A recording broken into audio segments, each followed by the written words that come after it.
Welcome back, productizers.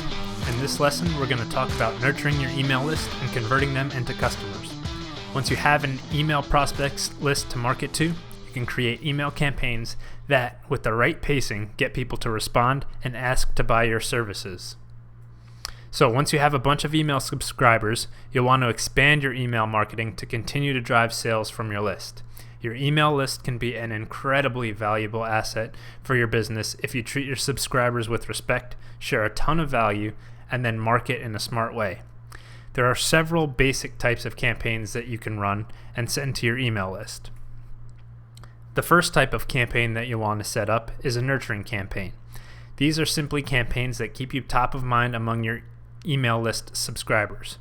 The easiest way to develop a nurturing campaign is to organize your existing content, most likely blog posts, into as much of a narrative as possible. You walk your subscriber down a path that will logically lead them to concluding, okay, it's time to build or update my website so that I can really start to effectively market my business. Next, there's the price increase campaign. At JurisPage, my previous web design business, this was one of the most effective types of campaigns that we ran, and I've seen countless other businesses run this kind of campaign as well. In fact, I might even say that it's the single best type of campaign that you can run to increase sales over a short amount of time. And there isn't just one way to do it. Yes, you can increase the price on your core offering straight up, and we've done this very successfully ourselves. But you can also throw in additional features that will only be included for free for a limited time in your standard plan. For example, you could say, we're about to launch reporting for our clients. When we launch it, this feature will be a $50 per month add-on. However, if you buy now, we'll throw that in for free for life. Buyers are very cautious about recurring payments, so if they see a way to reduce their monthly payment in perpetuity, it's a very enticing offer. So third, we have service launch sequences. If you're about to offer a new service, this type of sequence essentially sets the stage for why your subscriber might want this service. It tells them how it can help their business, and then finishes with a call to action to purchase the service. It's often smart to combine this with the price increase strategy so that you can create a sense of urgency. For example, you could say, to celebrate the launch of our new SEO service, we're offering 33% off for the lifetime of your account if you buy now. However, if you wait until Friday, this deal will be gone forever. The next type of campaign is a discount campaign. Be very, very careful running discount campaigns, as they can A, devalue your business, and B, train your subscribers to expect discounts. However, under certain circumstances, they can be effective. If there's a particular time of year that your target buyer will be in a purchasing mood, like for instance end of the year for tax write-off purposes, a short discount can work well. Be sure to work into your email campaign some justification for spending money now rather than later. Finally, the last basic type of email campaign is a case study campaign. We've run this kind of campaign by interviewing some of our more successful clients, asking them questions about what they do to be successful, as well as how we've helped them. In structuring the case study campaign like this, you end up providing value to your subscribers because they get tips from their peers about how to succeed in their market, and then they also get the marketing messaging when they read about how your services have helped. So now you know some types of campaigns that you can run, but how do you actually lay out the campaign? I've generally tried to include between 7 and 12 emails per campaign. This can seem like a lot, and done incorrectly, it definitely can mean list fatigue and unsubscribes.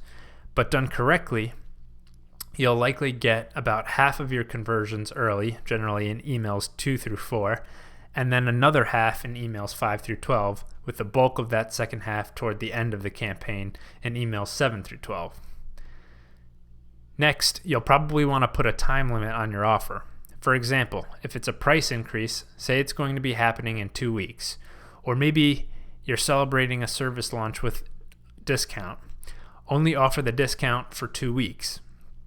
Whatever it is, 2 weeks is generally a good time frame. A longer time frame and people will backburner their decision to buy. A shorter time frame and they may not have enough time to make their decision. As far as cadence, it's really about how valuable people view your email content and the content that you include in the campaign. If you've already generated a lot of trust amongst your subscribers, you can get away with sending 4, even 5 emails a week. If you're a newer entrant, you may want to either pack your campaigns themselves with great content or send less, like 2 to 3 emails per week. Now, besides a nurturing campaign, which is largely informational content by nature, sales email sequences require a certain amount of balance and finesse. I've generally adopted a sequence of intro, where you get people interested in the topic that your offer relates to, and then either tease the offer or introduce the offer outright. Then inform, provide almost exclusively valuable content, but top it off with a call to action about your offer, and then finally sell. So in the last 3 emails, refer back to the content that you've talked about in the campaign, talk about how it's relevant to your offer, and press upon them the drawbacks of not acting to elicit fear of missing out, and then hammer the fact that it's time limited. No surprise here, we have a downloadable for this lesson as well. For a more fleshed out example of the anatomy of an email campaign, get the download at productized.com/DL.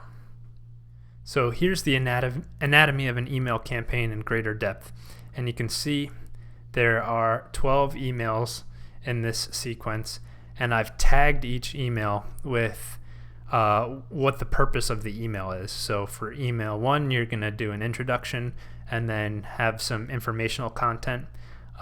Email 2 and 3, just informational.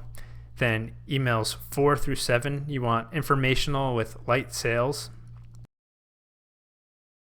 Email 8, you want a heavy sales email. Then 9 and 10, informational with heavy sales. And 11 and 12, purely heavy sales. So it kind of eases them into the topic with some informational emails.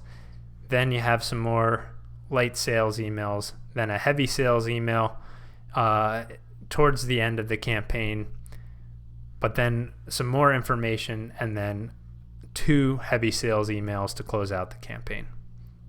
All right, so now that we've discussed the anatomy of the email campaign, let's talk about how to track how well the campaign is doing. As you're sending your email campaigns out, there are 3 metrics that you're going to want to track. First, your email open rates. These will likely go down over the course of a campaign, but by no more than 30%. So for example, if your initial open rate is about 25%, if by the end of the campaign the open rate drops below 18%, you know that something isn't right. And there are a few ways to prevent that from happening. First, you need to choose a relevant topic. If you start a campaign and your first email gets a great open rate, but your very next email sees a big dip, you're probably not writing about something that your list cares enough about to continue reading. Next, you need to write a great opening email. Make sure you're teasing them with some of the valuable information that you're going to be giving away in the rest of the email sequence. This should be information that, if acted upon, can significantly benefit your email list. 3, you need to have a couple of great informational emails as emails 2 and 3. If you're providing enough value in these 2 emails, people will generally stay along for the ride because they don't want to miss any other bits of information that you might be giving out that could help them. And last, you want to entice people with what they can expect in the next email at the end of each email. So leave a little bit of a cliffhanger. So that's how to improve your open rates. The next thing that you want to track is your click-through rate. This is the number of people that are clicking a link in your email. Remember, even your informational emails should have a very light call to action that links to more information about the offer that your campaign is promoting, or that links to an additional resource that your subscriber can download. As an alternative to a link with the offer, you can have a call to action with the phone number for sales, where your subscriber can discuss the offer in greater detail with your sales team. In this case, you'd use the third metric, call tracking, with a service like CallRail. These last two metrics, click-through rates and call tracking, are your best measures of the success of an email campaign short of actual sales. The rates that you should aim for depend largely on how you go about building your list, which is a topic for another day. In the next lesson, we'll talk about segmenting your list so that you can target your subscribers with the most relevant content. See you there.